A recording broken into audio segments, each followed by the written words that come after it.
Hey guys, welcome again.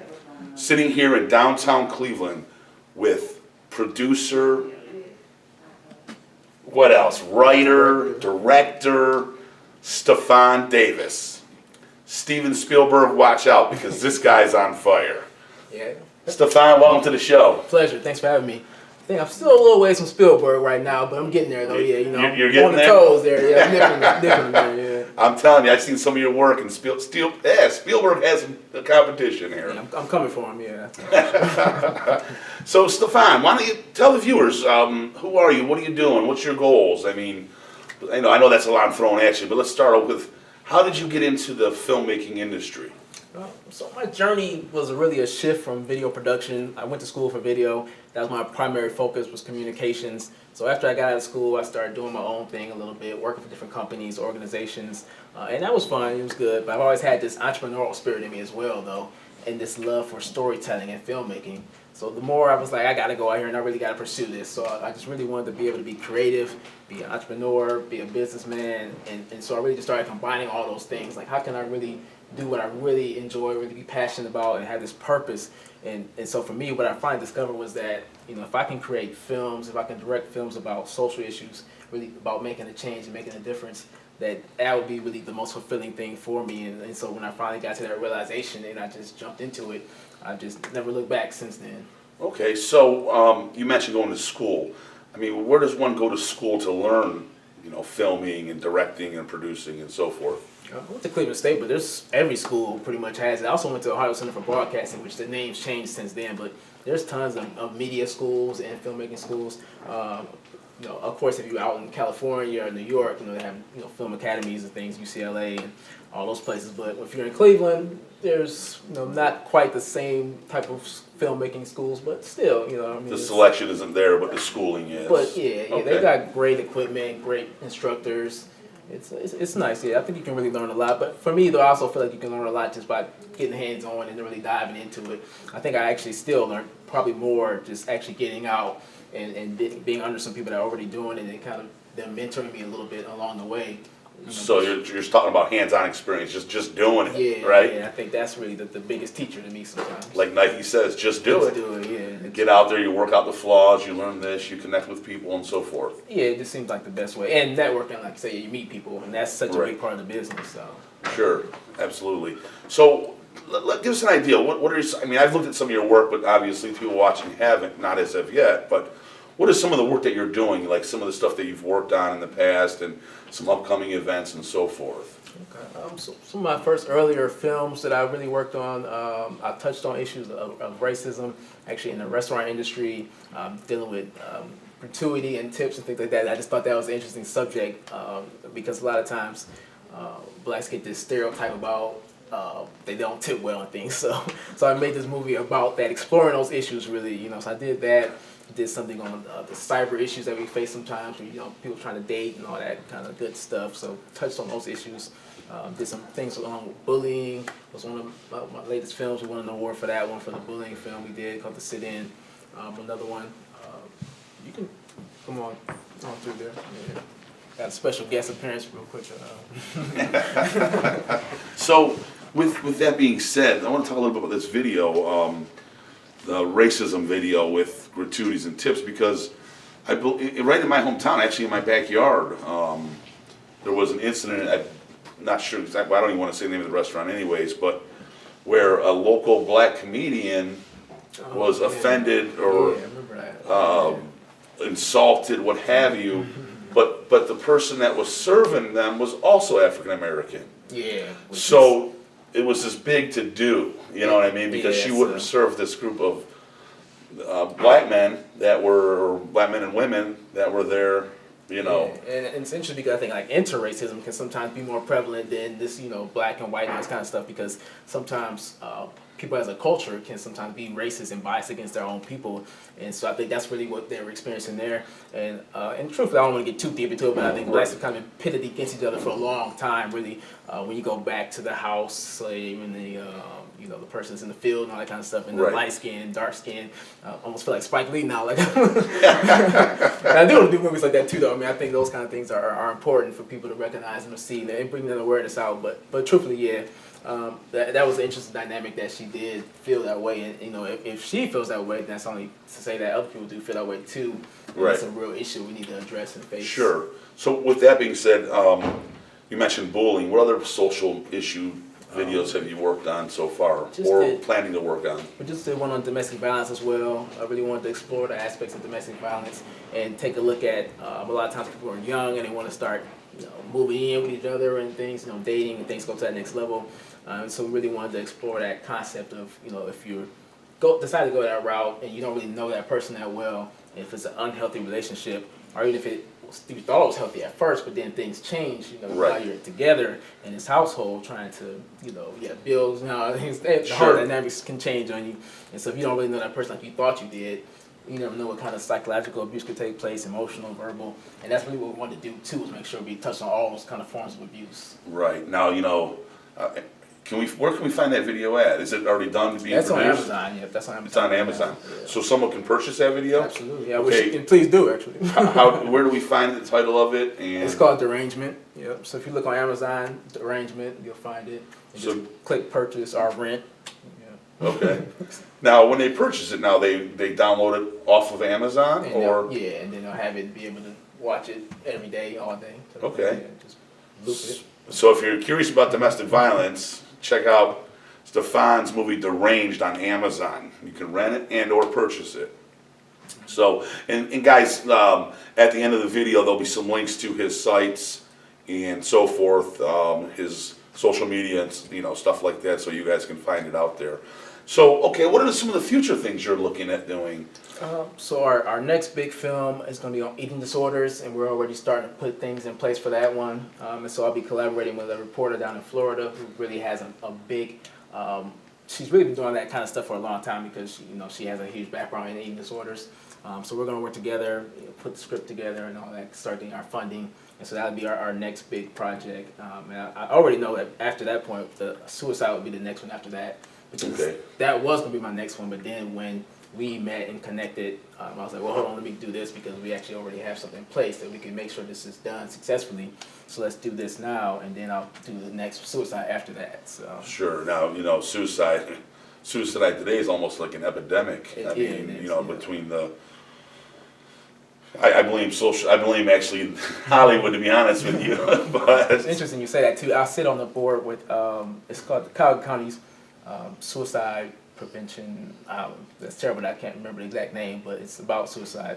And we just had a meeting just this past Monday about the show 13 Reasons Why, Netflix. I don't know if you're familiar with that. Yes. But they dealt with suicide on that show, and there was just all this huge backlash and also praise, though, about how they handled suicide in that particular series. And like I say, it was really done well, executed well as far as entertainment. I thought it was really good. I watched every episode. But as everyone said, they also kind of missed the mark on some things as far as mental health goes and making sure you kind of really show people what suicide really looks like to an extent. Okay. Now, moving away from the social issues that you're working on, videos and movies, what have you, now you're doing commercials as well? Absolutely. Yeah. We're doing commercials for small businesses. We work with nonprofits a lot as well for like fundraising videos. Okay.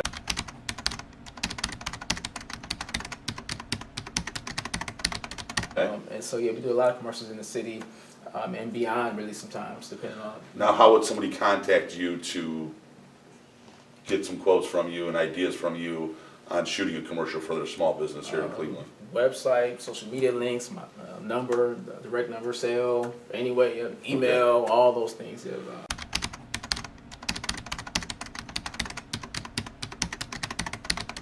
So what kind of work are you doing? Like construction, or is it any kind of business, or are you geared towards a certain aspect of business? Any kind of business. We have an insurance agency we're starting to work with pretty soon here, but I've done everything from restaurants, cell phone companies, pretty much, you name it. Did a unique one for Cleveland Baptist Association. They had a big, huge event recently, and so they wanted to put together something that really could speak to everybody, because they wanted to make sure they brought out young people to be able to come and speak in this forum. And so we created this, almost like, it looked like it was a protest type of video. Okay. It really got a lot of attention when people see it, so we had some young people come out like they're protesting against adults, just to really create a unique kind of commercial. Very interesting. Now, how about your filmmaking? Your other films? Are you doing comedies or horrors or the different things like that? Or I have a script in the works for comedy. I always tell people all the time it's unique and interesting that I enjoy comedy so much, yet I never really make comedy films. Though I'm like, man, well, I don't understand why I'm not making comedies. So I did start writing a script. It's nowhere near complete, but it'll be a feature-length script once it's done, and I would love to get that actually shot. Okay, so you're more geared towards the actual social aspect of everything that's going on. Yeah, absolutely. Yeah, I've got my pulse is really on what's happening around us and things. I really want to be a difference maker, a change maker in that capacity. Really, I feel like I can utilize my skill, my talent to really make a difference in that capacity. So, have you did anything with the heroin epidemic that's plaguing Ohio or Cleveland and entire United States, really? Yeah, really. Yeah, I haven't, and that's an interesting one. I would definitely like to tackle that one, because I think that's really a huge one, like you say, right now, what's going on. And actually, that made me think about a film, because like I was saying before we got started, the indie film screenings that we're doing, somebody sent us a film, and it was on the drug addiction and things. It wasn't particular to heroin, but it was shows, and it was really showing what it looks like to be on drugs. And it was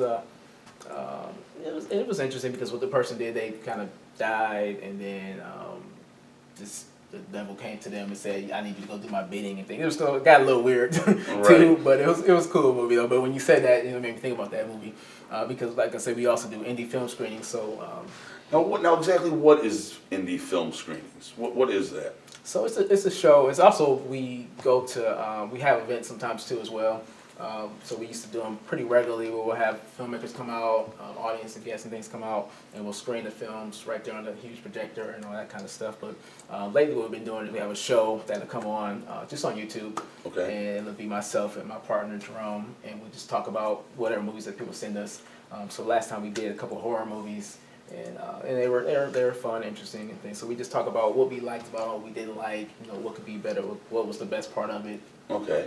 Now, when you're doing that, are you looking at the actual film content, the sound, or are you looking more at the acting aspect of it, or the scenery, or? I think we take two unique approaches, because I'm more into the technical part of it. Okay. Being director and things myself. So I'm looking at all that, like sound, the cinematography, how everything looks. And we did this one film, we were almost arguing, debating a little bit, because he's telling me that it's a 5-star film, like this thing is perfect. But I'm like, but it's not perfect, because the sound's dropping out and things like that. So like, how can you give it a 5-star rating if it's not actually perfect to that Sure. So it's kind of joking around, but yeah. Right. It's funny. I don't know if you know or not, but we did a series with local actors, directors, filmmakers, 48-hour film festival. Okay. We had Brian Bowers on and so forth, and you fit right into that mold. Have you considered doing anything with the 48-hour film festival? I did one 2-3 years ago, maybe even longer ago than that. We did something that partnered up with about 5 or 6 people, and we actually went out. It was almost like a horror type thing. We were at a mansion. The only thing I really remember is we had a girl playing the piano and stuff, and it was somebody put some panties on his head. And actually, now I think about it, it's the same guy I'm working with right now on some projects, actually. Aaron, he put panties on his head for some reason. I don't even know why. But like, these were some of the things I remember that took place in the movie, and I don't think we won first place, but we had fun. Well, it's pretty tough. I mean, there's so many teams, and there's a lot of good talent out here in Cleveland, and then you just have the guys that are out there with the cameras just putting something together. I mean, you're getting the idea, and this, and you have to write it up, film it, edit it, 48 hours. In 48 hours and have it turned in, so it's hard. It's very sleepless. You know, get tired and things. That's true grinding at that point. Yeah. Right, especially for the director It's and like, the producer, because they're the ones, you know. Yeah, it's tough when you have like 48 days, but you have 48 hours. It's like Right, exactly. So, grueling. well, Stephon, I really appreciate you coming on that show. Is there anything you want to tell anybody out there? I did wear my shirt today because this will be airing in June, I assume. Right? Yes. Okay, Yes. so keep your thoughts positive is my particular quote. So Patel, pay attention to your life. She has shirts that come out every month. So the past couple months, she's had some different, she calls them VIPs, very impactful people, I think that's what it stands for. And so she has found people all throughout the country and decided to have each person each month promoted in their way to where people can purchase the shirts. And so you can actually go to their website, patyl.com, patel.com, to purchase shirts from there. So wait, hold on. So PATYL. YL. It stands for Pay Attention to Your Life. PayAttentionToYourLife.com. Yeah. And people can go on there and sign up. Just purchase shirts. Like my month is June, so this shirt will be available in June. Okay. And before that, there was another shirt that was available for that other person who was that VIP for that month. Okay. So it's a very cool concept, you know. Sure. And those monies go to bring positive. Where does the funds go for that? So when they come back to the VIPs, they can use it to, like, from myself to fund movies. So Okay. whatever the person's into, what they do, they utilize the money for that process. Okay. Excellent.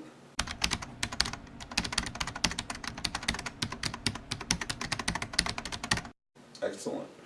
So you want to give us a shout out to your website?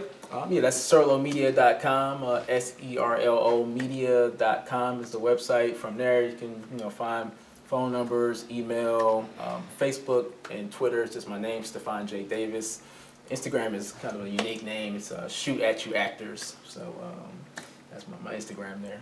But, Remind me not to get on your acting site. with a camera, I shoot at them with the camera, of course. Nothing, Right. Nothing violent over there. Well, Stephon, it's been great. Learned a lot. I appreciate you coming on, and we'll have to do it again sometime. Absolutely. Thanks, Don. All right. Thank you. Ladies and gentlemen, thanks for tuning in. And until the next time, have a great day. Bye-bye.